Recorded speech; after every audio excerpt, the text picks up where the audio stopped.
Oh, sorry. I needed to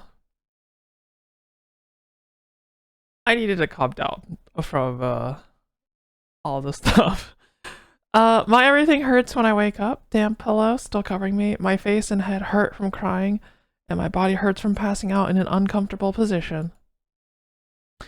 I didn't even mean to fall asleep. I must have cried myself into it.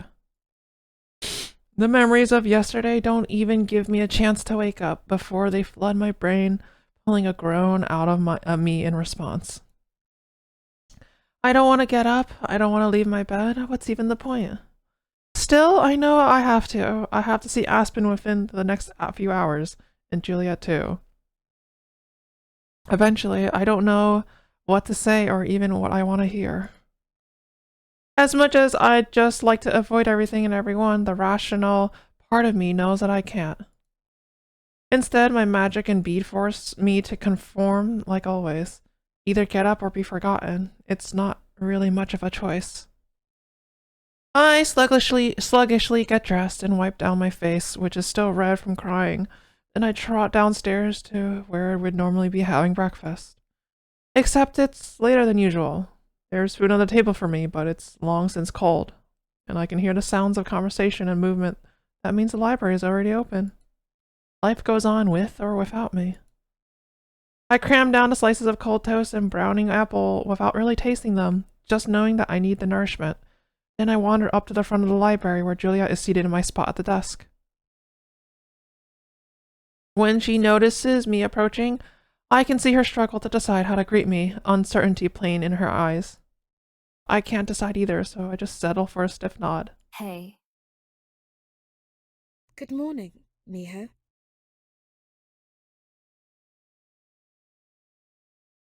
Ugh.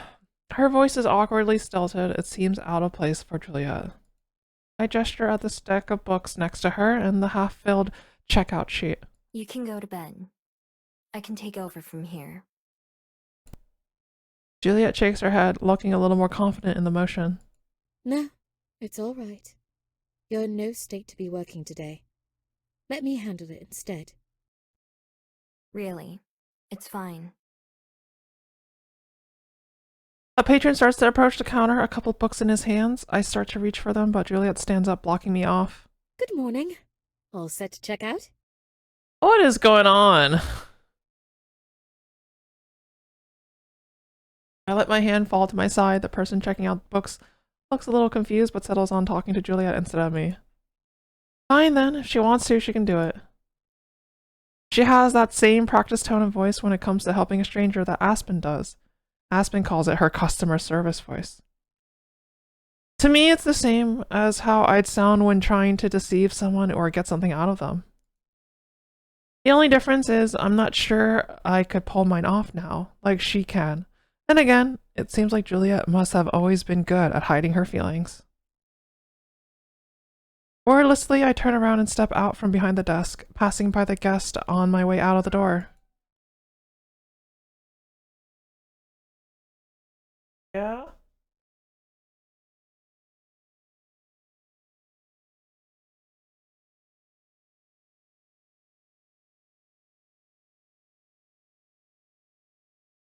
Sorry, my cat. She's meowing. From the corner of my eye, I can see Juliet watching me as I go, even as she deftly handles the checkout. The fresh air is an instant relief, and I gulp it in as I stretch out my arms, just basking in the sun for a moment. I start walking to the Bella house because I need to see Aspen before it gets too late. Fortunately, we had a late breakfast yesterday, so I have a bit more leeway than usual. I do my best to keep my head empty on the way there, but because if I let myself think, it'll turn bad. So instead, I just focus on putting one foot in front of the other, and on paying the minimum amount of attention to my surroundings, just enough to get me there. Aspen herself is working the counter when I enter the cafe, and she waves eagerly when she sees me. Oh, Miho! I was just thinking of taking my break early to come see you. Juliet said you were feeling a little under the weather this morning. I make my way up to the register, staring blankly at the menu. I could actually read some of it if I tried, but I'm not. I can see what she means. Are you alright? I shrug. Yeah. I'm fine. Let me get, The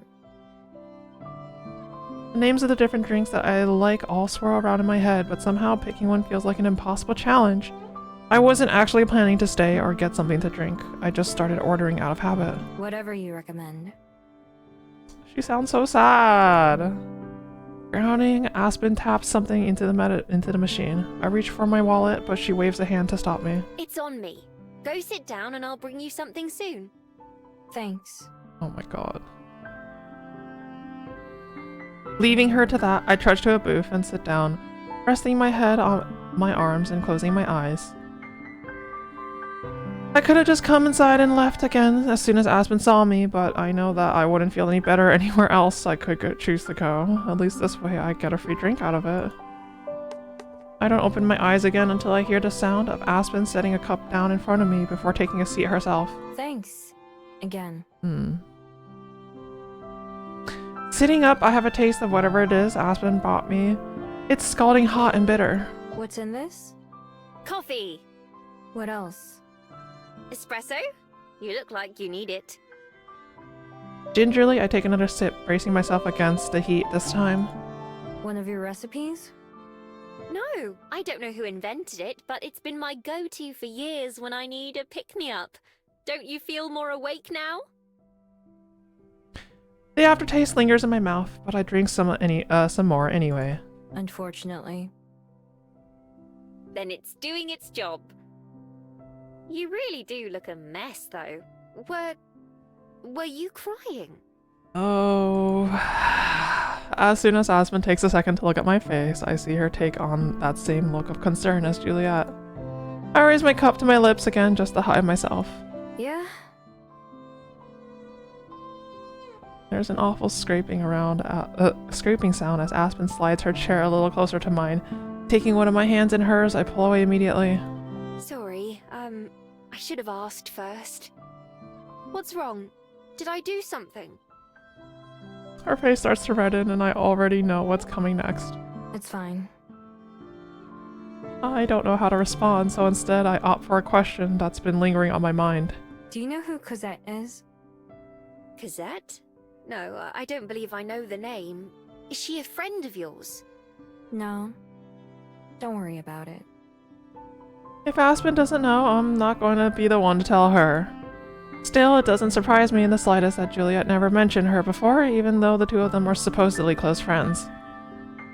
As for my human, though, may as well just get it out there. At least then we'll all be on the same page. I found out my person is dead.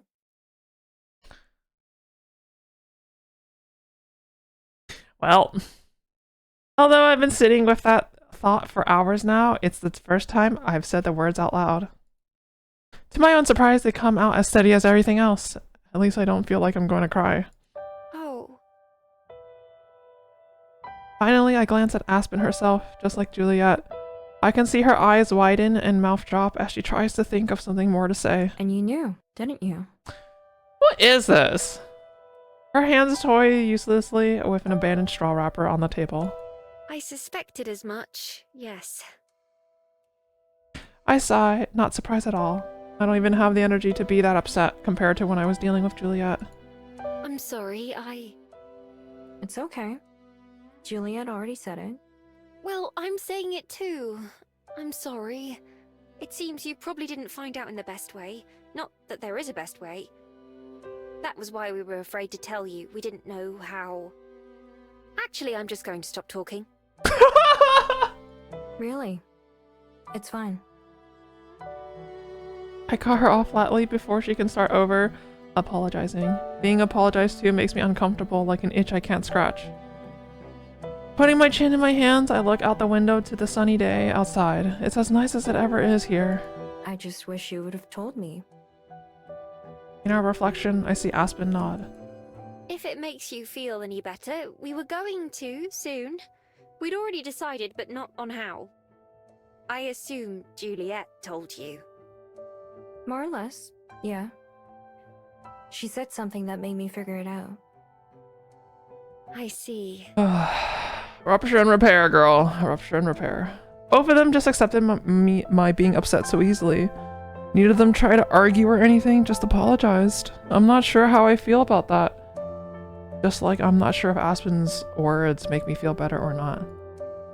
But also, I have to ask what I'm getting out of doing this to myself and to her and to Juliet, sitting here silently, stewing in my emotions.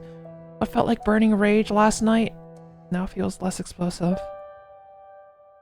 I do wish they'd been more honest with me, but they were both just trying to be nice. It's not like I haven't done the things they were afraid of before, like run away. When that's the case, is it really okay to still be upset with them?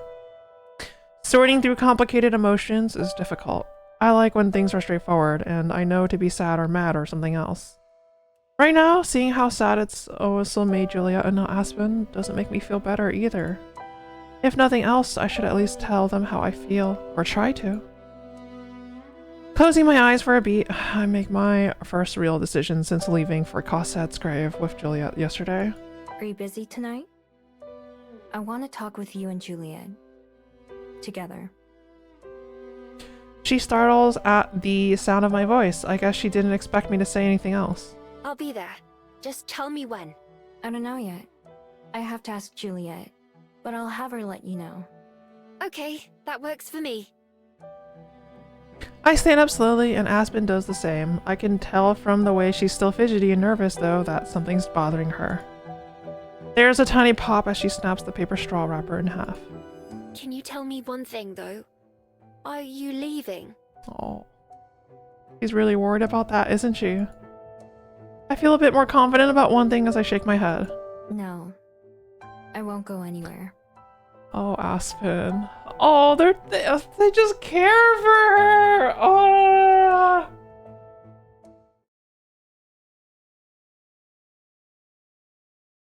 Oh. Oh my god. Sorry, my cat was I had to take care of my cat. Anyways, after getting back to the library, I made the same request to Juliet about being able to talk together. Not only did she agree, she suggested that we go somewhere else, just for a change of pace. We shared a quiet taxi ride up to the Botanic Garden, not far from Cosette's grave. Neither of us tried to talk, which suited me fine.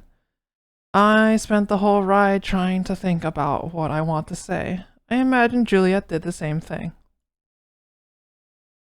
The taxi driver drops us off as close to the entrance as possible, tipping his hat in thanks as Juliet pays him before driving away, leaving the two of us mostly alone. Sorry, cat hair in my mouth. There are a few people around, but more of them are leaving than entering at this time of the evening. One of those people, a figure sitting on a bench reading, stands up and approaches us. When they step into the light, it turns out to be Aspen. It's certainly a new feeling to be the one waiting, instead of waited for. Hi, Aspen. Good evening, Aspen. I hope we didn't keep you waiting for long. No, not at all. Besides, I can hardly complain when it gives me an opportunity to catch up on some reading. A good way to think about it. I thought about exploring the gardens a little, but I wasn't sure I'd be able to find my way back out. There are worse places to be lost, at least. Thank you for indulging my request to come here in the first place. It was a good idea. Not to say the library's gotten boring, but... we never really go anywhere else? I feel better now than I did this morning, at least. Enough to make a couple jokes. A lot of things still weigh heavily on my mind, but I'm determined to not just be an emotionless rock. That wouldn't help anyone. Precisely. I've never been here before either, so I'm eager to see the gardens. It's been a while since I've been here myself, but I believe I remember a nice spot I used to visit with. Instead of finishing her sentence, Juliet simply begins walking. Her cane makes a steady click-click sound as it taps against the stone path. Aspen reads off some of the signs that we pass by, signs which I, of course, have never given a second glance at. Stonebridge Gully.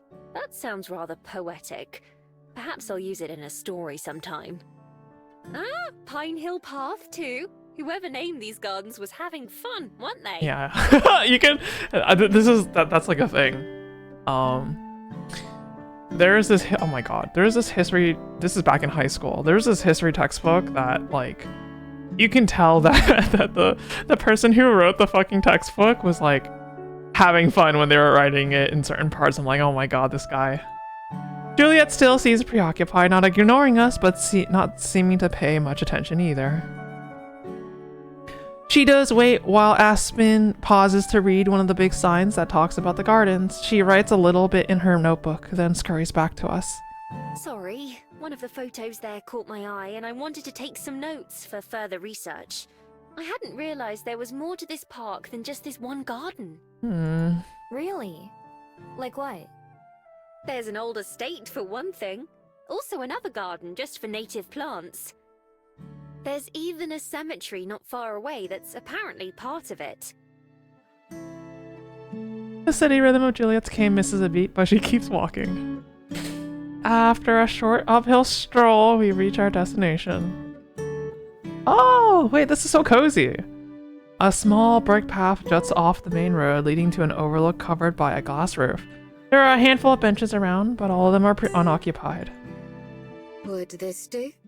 Oh, Juliet, it's breathtaking. It is a nice view. I have to agree. Aspen walks slowly to the edge of the overlook, pressing a hand against the glass as she looks out over the view. I stand beside her and do the same. We're higher up than I thought, with a good view for the rest of the botanic garden. From here, I even spot the main gate, far across the same rolling green hills that I noticed a couple days ago tower over us. Though she smiles, Juliet doesn't join us, instead sitting down on one of the benches. What do you think, Miho? How does it compare to some of the sights you've seen? It's pretty nice. I like the view from up on Mount Victoria better, though. Oh, it's been quite a while since I went up there. Perhaps I should see it myself sometime and compare. You should. You can see the library from the top. I used to go up there to clear my head, before I started living at the library. I'll be sure to invite you along, then. She lingers for just a moment more, gazing out at the darkening sky before taking a seat on the bench across from Juliet. Only I stay standing, pacing back and forth. Despite the pleasant chatter just a moment ago, now that we're all here and settled, both Aspen and Juliet sit quietly but expectantly, waiting for me to speak first. Since I was the one who asked them to come here, it falls to me to start the conversation, but where to even begin? I've been thinking about that all day, and I've decided that maybe I should just start at the beginning. The very beginning. I never told you anything about my person, right? About Changin. They both shake their heads. Taking a deep breath and clearing my throat, I close my eyes and cast my mind back to the forest all those years ago. I was just a regular fox back then. I don't know how old I was. Foxes don't think like that. All we know about is eating snacks and lying in the sun. That was all I really did, all day long. No hobbies or jobs or responsibilities. Just existing. I knew what humans were in the same way I knew what leopards and bears were. Big and scary and something to avoid. It was rare to see one in the forest, but it happened. Most of the time, they were noisy enough that you could hear them coming from far away and hide. That was the first thing that was different about my person, Changin. I was taking a nap in one of my favorite spots, an old log that had fallen over. Changin came all the way over and sat down before they woke me up. And when they did, I panicked. I ran and hid as fast as I could. I think they were surprised too. They didn't try to catch me or stop me. Instead, they kept their distance and tossed me a little bit of the meat they were eating. I didn't trust them and didn't know why they were sharing, but it smelled pretty good.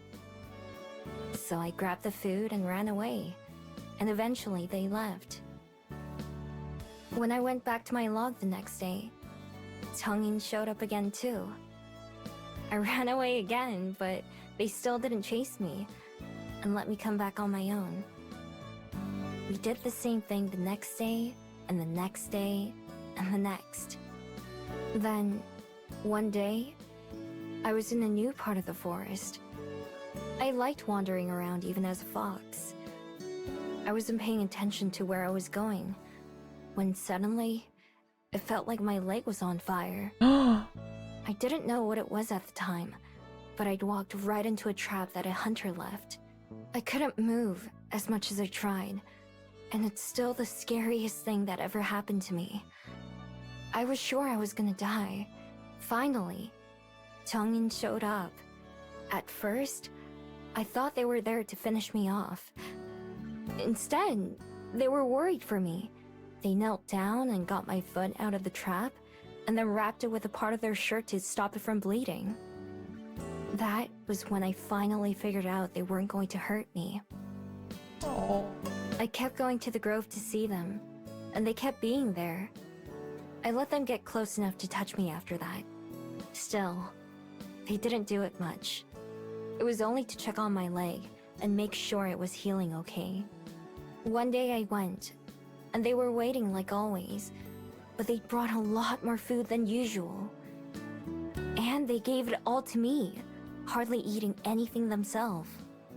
After I was finished, we sat together for a while. They sat on my log, and I laid in the grass nearby. Finally, they got up like usual and set two things on the ground. One was a bag of food, the same as they had just given me. The other was a little paper scroll. They patted me on the head for the first and only time. Then, they left our grove. At the time, I didn't think that day was anything special, other than the extra snacks. But it was the last time I'd ever see them. When I came back the next day, they weren't there. I waited, just in case they were late, but they never showed up. The scroll they left and some of the food were still there. Other animals had taken a lot of the food, but they didn't want the paper. I took the scroll with me when I left. I didn't know what it was, but it was theirs, so it had to be important. My only option was to carry it in my mouth. I went back again the next day, expecting them to show up, but they never did. I don't know how many more days it took before I realized they weren't coming back. Once I did, it was all I could think about. I kept looking for them, but I couldn't find them, as much as I wanted to. I didn't even know why I wanted to see them so badly. Just that I did. While I was thinking about that, I started to choke. Something came out of nowhere and was stuck in my throat. Finally, I coughed it up. A bead. I'd never seen it before, and definitely never swallowed it. I left it and went back to my den, but it was waiting for me there too. No matter where I went, it was always waiting. So finally, I touched it with my nose. Everything after that happened so fast. 1 second I was there, just a normal fox. The next, I was in this new form, not sure how or why. Some things came to me naturally, like using my new body and walking on 2 feet, and even how to turn back into a fox. But I still thought like an animal and acted like one. I didn't know any words that I could even think with. I had to learn those, and all kinds of other human behaviors the hard way, after getting chased away from villages and strangers that I met. Over time, I learned how to hide and blend in, and steal, and just how to survive. I followed Jungin's scent all the way to the ocean. I'd never seen so much water, not even close. I had no idea how huge it was. I boarded a ship like Jungin had, not knowing that it would take me somewhere different than the one they took. And I've been looking for them ever since. When I open my eyes again, they're heavy with tears, but this time I don't try to hide them. I didn't mean to talk for so long, but once I started remembering, everything else just came naturally.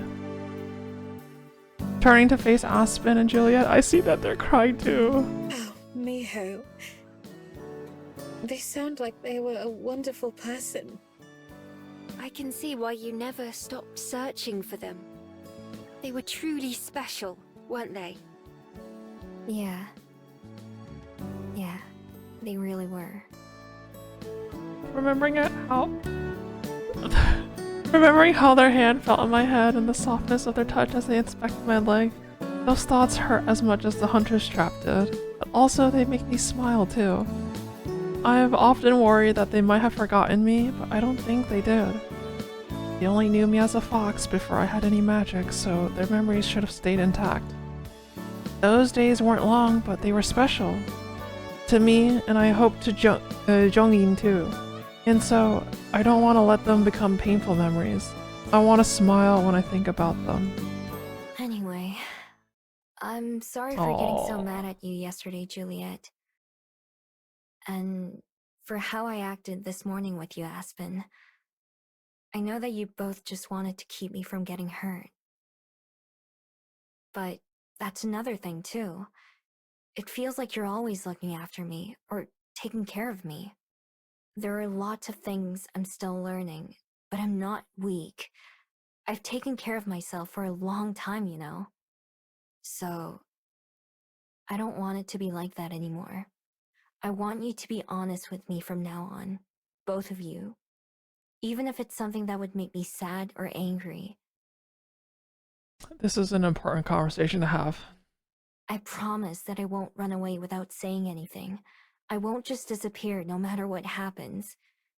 Because if we're really friends, then we should trust each other, right? That's one of the things I've learned. So true, bestie. Having said everything I wanted to, I finally sit down, taking a spot between the two of them, just like at breakfast every morning. For a second, the three of us sit there quietly, then Juliet begins to speak. I hear what you say, Miho. And I agree.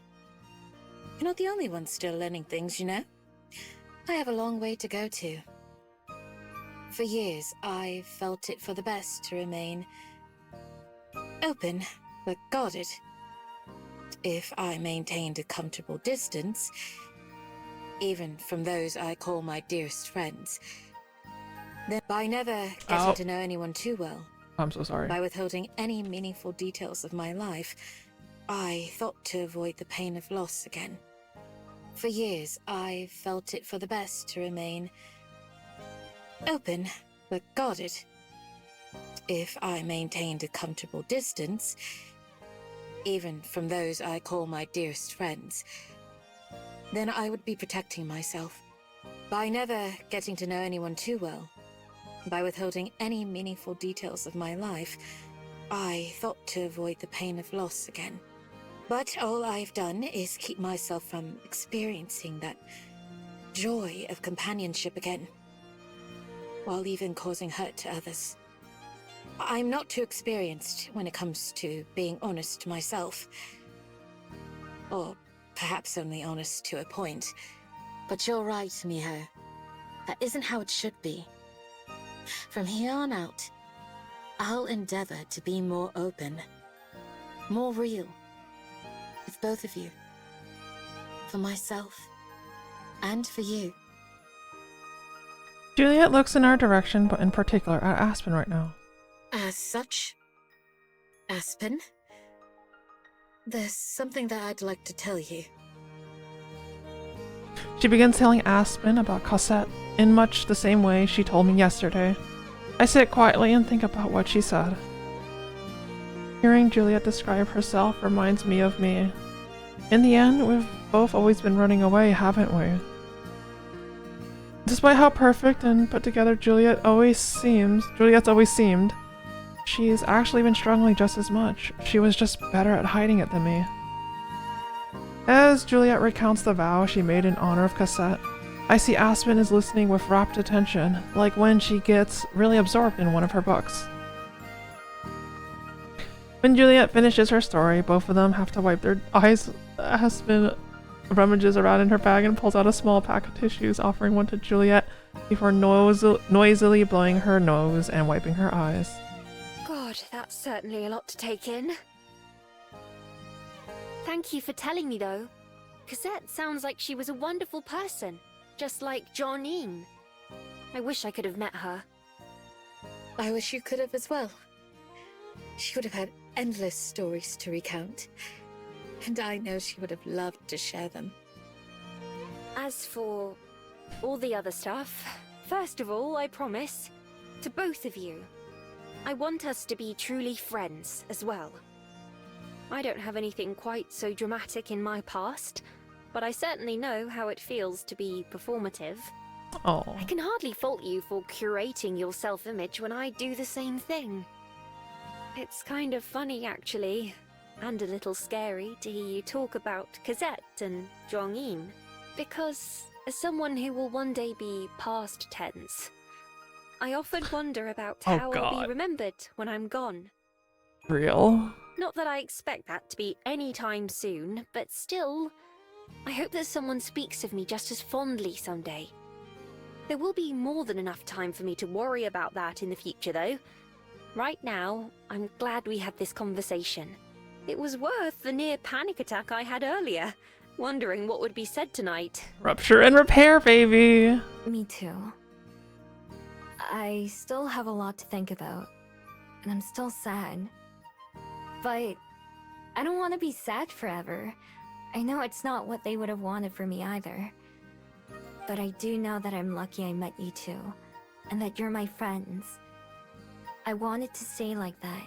Oh, my heart. My cheeks burn from saying something like that out loud for the first time ever, but I liked saying it, because it's true. Although I had already made up my mind to stay, it's sitting here in the middle of the gardens that I know I made the right decision. For all the doubts I had, all the struggles, I'm thankful that it happened, and I can finally admit that to myself. Maybe it won't turn out the way I expected, but for once, I'm content with my life right now. Well said. And don't worry, Miho. We're not going anywhere. Even if it's not always perfect, it doesn't need to be, just like Juliet. Oh, Miho, I'm glad too. The first time you stepped into the Bell House was one of the luckiest days of my life. Oh, Aspen. All I have to do is keep trying, like Aspen. So, maybe another first time would be appropriate. Hopping up from the bench, I grab Aspen's hand and Juliet's hand and pull them to their feet, too. Ah, it's so cute! Then, spreading my arms as wide as I can, I pull them both into a hug. Ah, it's so cute!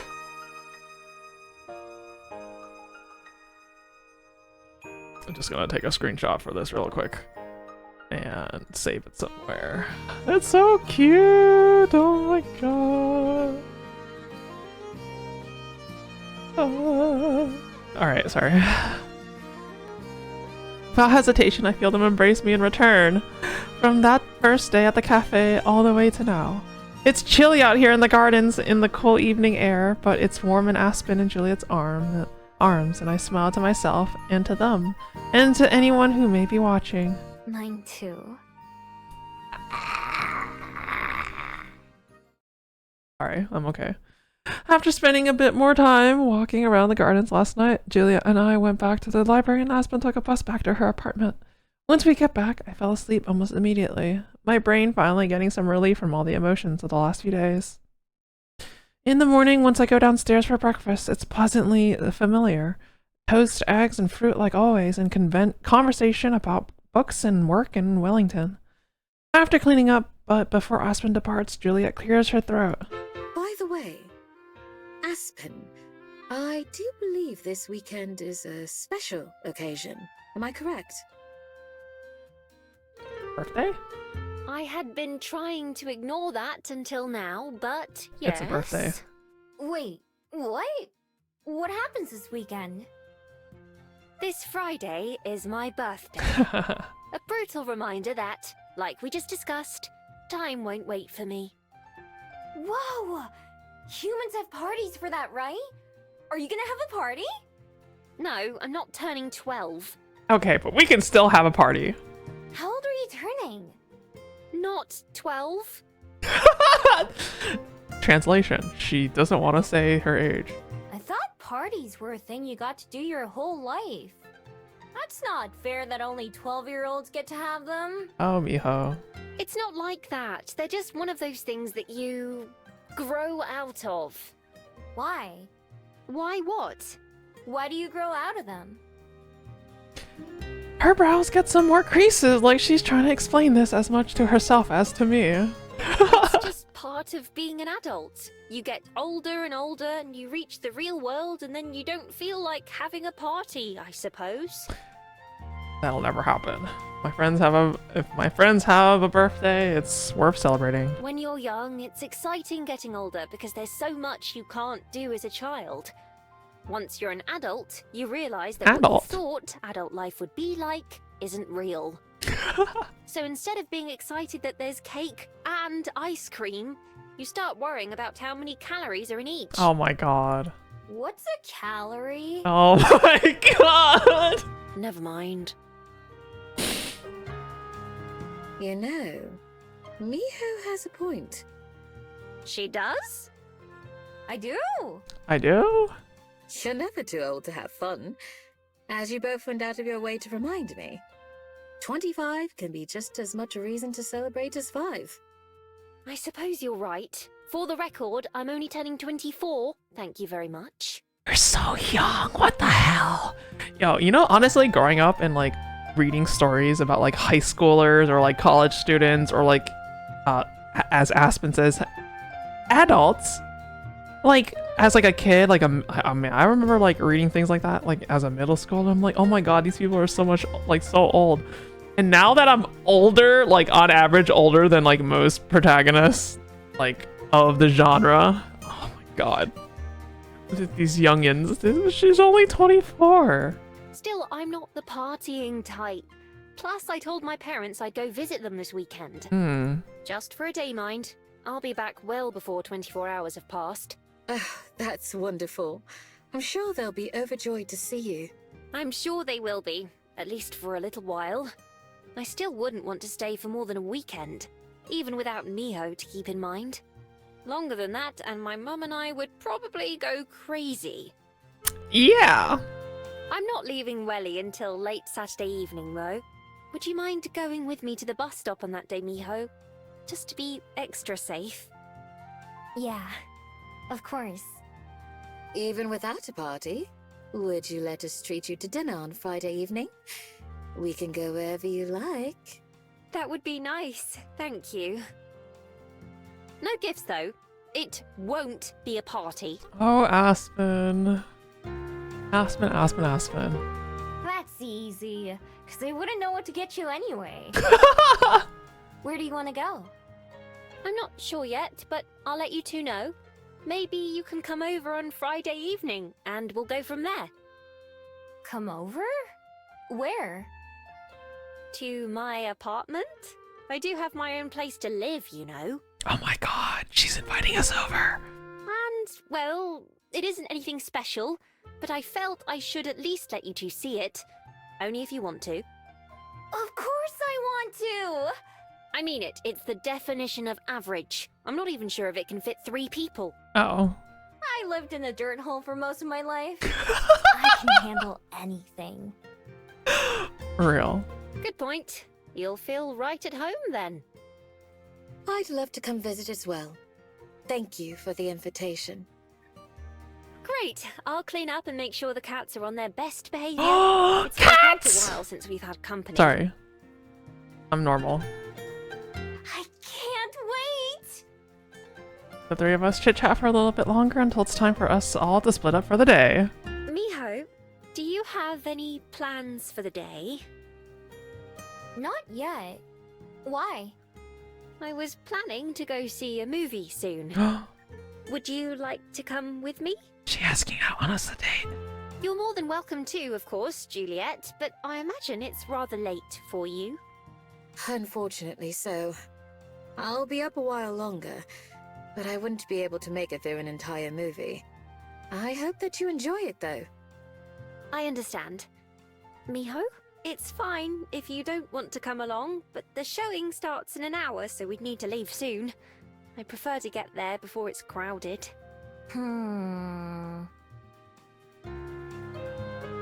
Let's watch a movie with Aspen. Sure, I'll go. It's like watching a really big TV, right? Precisely. I'm sure you'll have a great time. Have fun, both of you. I'll see you two later. See ya!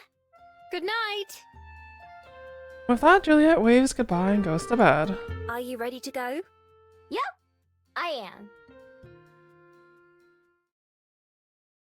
And on that note,